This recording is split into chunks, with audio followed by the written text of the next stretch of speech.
and I'll send the recording out after. Yeah, we'll go ahead and get started. What we wanted to do was to the chief purpose of this meeting is to talk about the schedule, see if you have any questions, and then also talk about COVID procedures and policies for the week that's coming up. And with things changing, we have been changing our COVID policy, and that's something Mary and Sarah, Lee, and I have all been working out with the rest of the staff. And basically, what we wanted to also let you all know is about how many people we have at Arlington House, who's going to be sharing rooms, and just make sure everybody's comfortable with that. But for COVID policy, just for starting out, while we don't require vaccinations to come on the program, for those folks that are not vaccinated, for when we cannot social distance, we're going to ask, not only the participant, but also whoever is working with them to wear a mask. And, in some cases, if people are vaccinated and they want to wear a mask and have others wear masks around them, we want to oblige with that as well. And we want to go with what makes everybody feel comfortable. For Arlington House, the majority of the people, except for Karen, and I think Cindy, you decided to stay elsewhere, right? Yeah, I should be able to stay at my house. Okay. But everybody is staying at Arlington House. So Karen, if you could bear with us for a few minutes while we talk about it. Arlington. But for Arlington House, we are requiring that everyone be vaccinated. There's going to be a total of 1, 2, 3, 4, 5, 6, 7, 8 people at Arlington, and several folks that know each other, like Nancy, Denise, and Mary are going to be sharing a room. And then the only 2 people that are going to be sharing a room that don't know each other are Peggy and Donna, and wanted to make sure that you all were comfortable with that. Just with the number of rooms in the house, there's no way to have everyone have their own room. And I have not looked at the let's see. No, I'm sorry. Yeah, it's going to be Peggy and Kathleen. I'm sorry, Donna and Kathleen will be sharing the porch. And we could talk Kathleen and Donna. If either of you are uncomfortable with that, we could talk to Peggy and see if she would feel comfortable with sharing the room with one of you all. But we can work that out. Let us know. Give us a call. So we would, we could handle that offline, and just let us know. You could let me know. And I think is Donna on? I do not see Donna. So yeah, just you, Kathleen. So let us know, Kathleen. And of course, for Donna, you'll be hearing the recording later. You can call me as well. And for the and if anyone is not vaccinated or has any concerns about Arlington House, let us know. We're at Arlington House with being vaccinated. We're gonna suggest in common areas that you wear a mask, because that's Montpelier policy. When you're in your room, you don't have to wear a mask. But for those of you that are sharing the room, that would be something that would have to figure out. That the room that we'd have you in, Kathleen, with Donna, is going to be the porch, and that's the largest room in the house. So it would be way more than 6 foot of distancing. Is that the one that has usually the 4 beds in it? Yeah, that one has at least 4 beds. It's the one that has the bathroom with the 2 showers. I've been in that one. That would be fine with me. Okay, all right, that's great. Thanks, Kathleen. Um, and yeah, and then everyone else is going to be in the other rooms. So and for Nancy, you and Denise and Mary are going to be in the blue room as y'all requested. Good, wonderful. So but for other parts of the expedition, we're going to be doing everything outside. The only part of the week that would be inside would be the main house tour, and that's I believe that is on Monday afternoon, and you will be required to wear a mask when we're for the mansion main house part of the tour. In the event that it's thunderstorming or lightning and we do lab inside, we do that at Lewis Hall, and Mary has everybody wear masks for that. I mean, basically it's a Montpelier policy that if you're inside, you wear masks.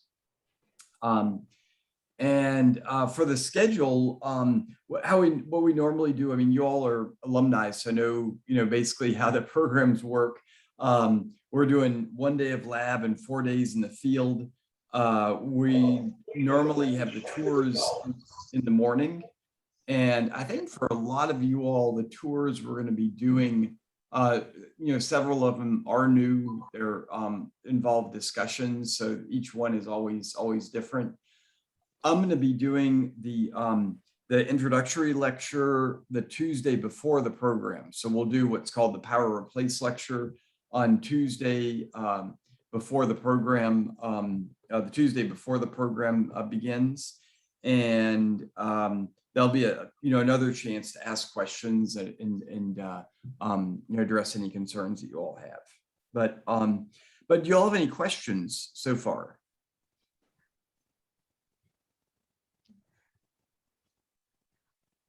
Mary, can you think of anything I didn't add? I just say that the COVID policy that would have been included in your stuff, I know it says 2020 on it. We are actively updating the document. We moved the field lab today, so updating the document took a back burner to moving the field lab. We are following the science, so we're less concerned about touch and shared things like that. We do have gallons of hand sanitizer still, but just to we're trying to follow the Montpelier policy, which is indoors mask wearing, and that goes for any indoor space that we have. So I think we figured out a really good way to keep everybody healthy on our programs and have had really good success with it. So we hope that continues. I got a question. Yeah, Nancy. Yeah, out in the field, can you hear me? Yeah. Yeah. Out in the field, I know last year you had one person per unit. Are you going to keep that, or will it, could two of us work in a unit? Could have two. We'll have two people in a unit, and we'll try to have and if anyone has any concerns about that, let us know. I mean, certainly with the number of units we've got and the number of people that we have around 11 people. That would be 5 units that we'd have open, 5 or 6 units, and would be a really good number for the site we're working on. And the site we're working on, super excited about it. It's the one that is up by just below the visitor center parking lot.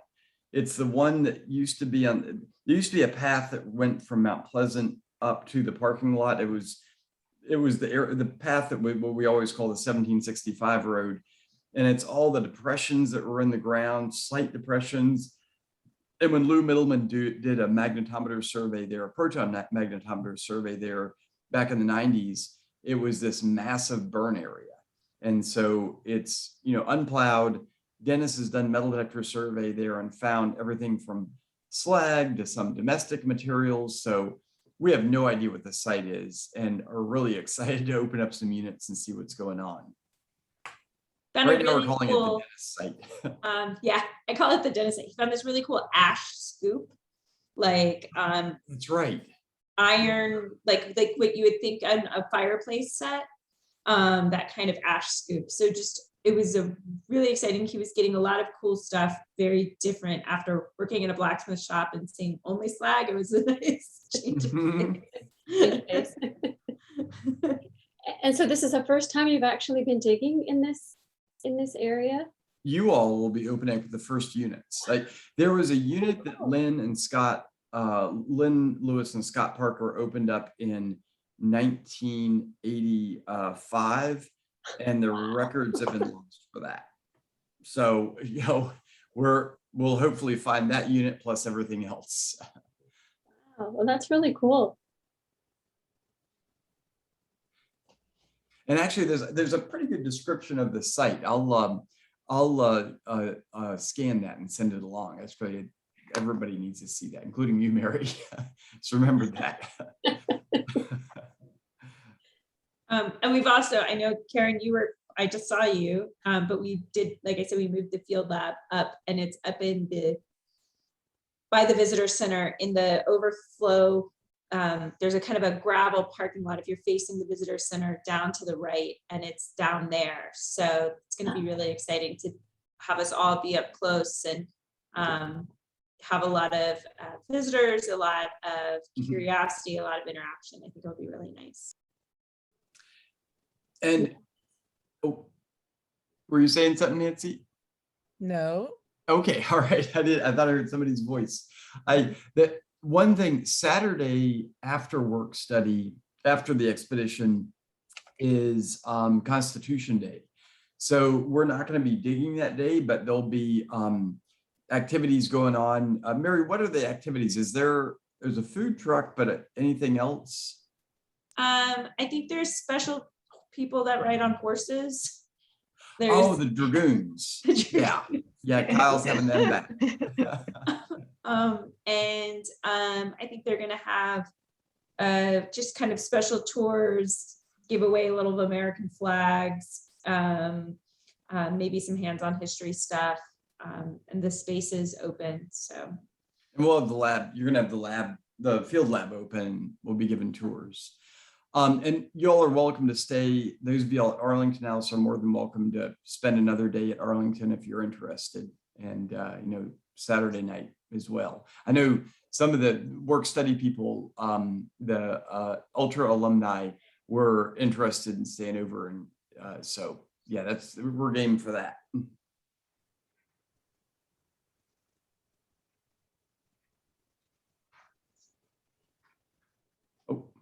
they're also gonna have live music with Calvin Earl.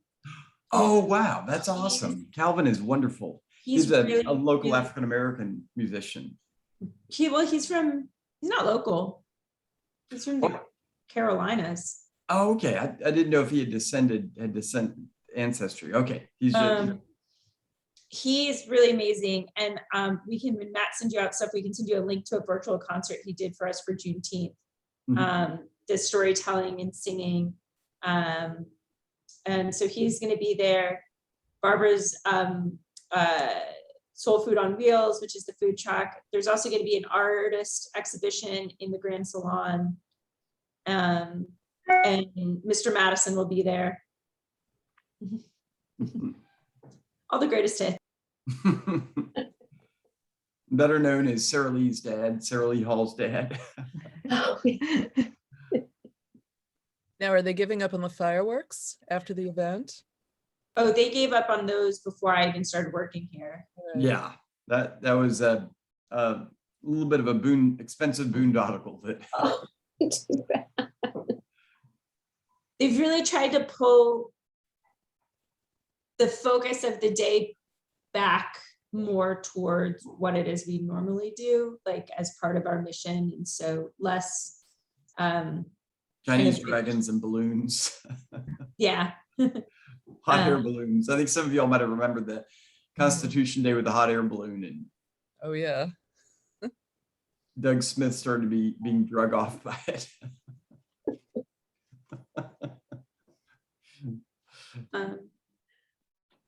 Well, I would say Donna has joined the call, so Donna, you missed in sort of the beginning, we were talking specifically, hello. Hi, Donna. About Arlington House, and not to make everybody hear it again, but maybe you and Matt can chat a little after everybody else is done, and he can catch you up on what we talked about for Arlington House. Yeah, that sounds good. Thanks, Mary. Well, yeah, if anyone has any concerns, we could either talk later, or we could, after other folks log off just now, we could talk about it. So Donna, I'll talk with you about Arlington House and some of the requirements there, so I can get you up to speed since you're on the call. Sure. Now. I have a question about just in general in Orange, are people masking or not masking, or people in Orange pretending like COVID's not happening, or? In June, they weren't masking, but whenever I've been at the food line, maybe it's the time I go because I go early in the morning and people are more concerned go then. Mary could speak to this too, but I've seen people doing more masking recently. I would say in the past, really in the past week and a half, I've seen it increase. I happened to do my food shopping this week in Culpeper and noticed a lot more masking there. I would avoid Sheets, but Food Lion seems pretty masked up. Yeah, that's a good suggestion. Yeah, here in Northern Illinois, we went through part of the summer, everybody stopped wearing masks, and then within the last month, it's like back to almost everybody masking up. So, and I think they made it a policy for the state and the county. So I would say most employees, like the Food Lion employees, are wearing them. Customers, it's maybe 50-50. yeah, okay. I was just curious, but yeah, okay. Yeah. I think by the time we're, in 2 weeks, it's going to be more people wearing masks, because I don't think we're going to have significant improvements before then. Yeah, doesn't look like it. So all I know is flying recently is very nice because every single person had a mask in the airport. Good old federal regulations.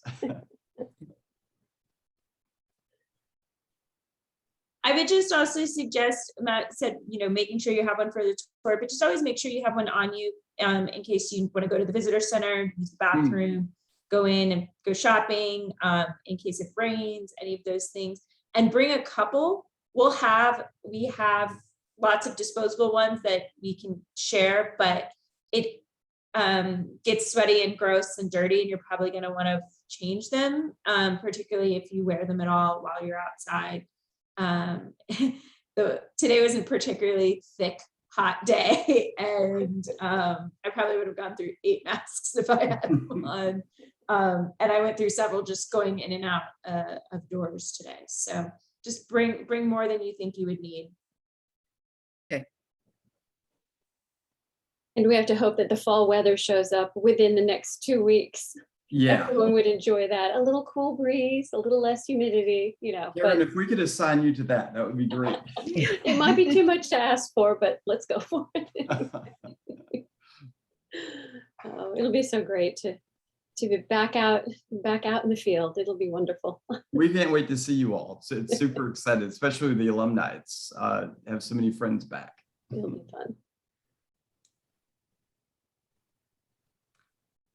I have only done the lab expeditions. I've done 2 of them. This will be my 3rd.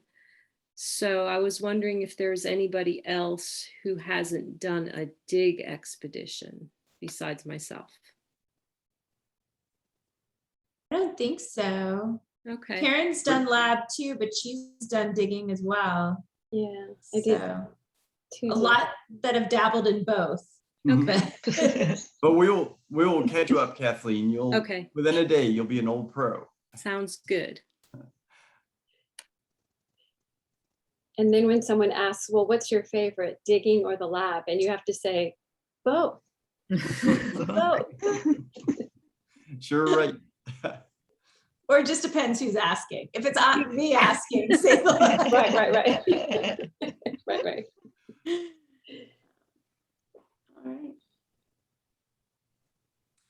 Does anybody else have a question or concern?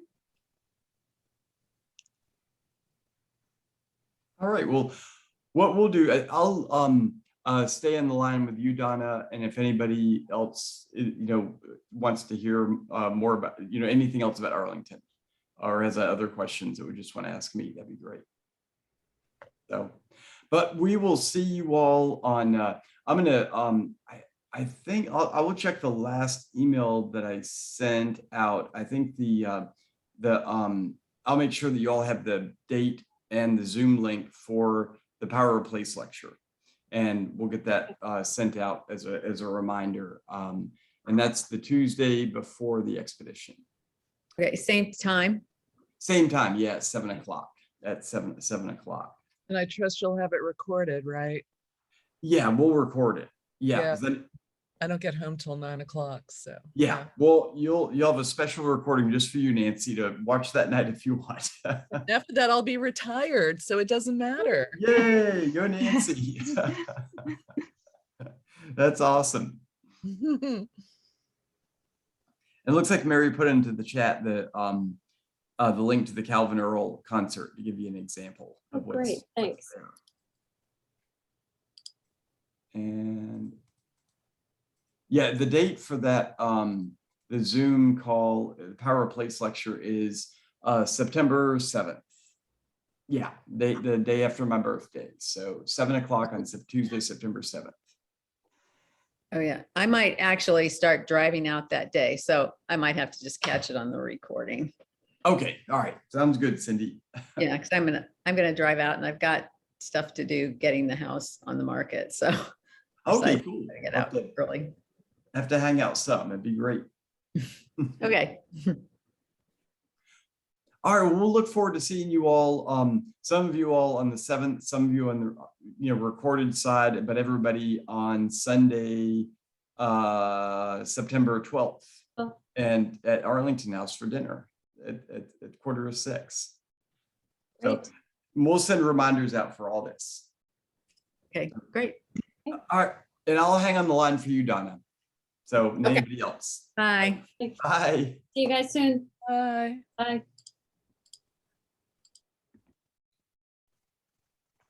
And what I'll go ahead and stop the recording now. Let's see. Pause.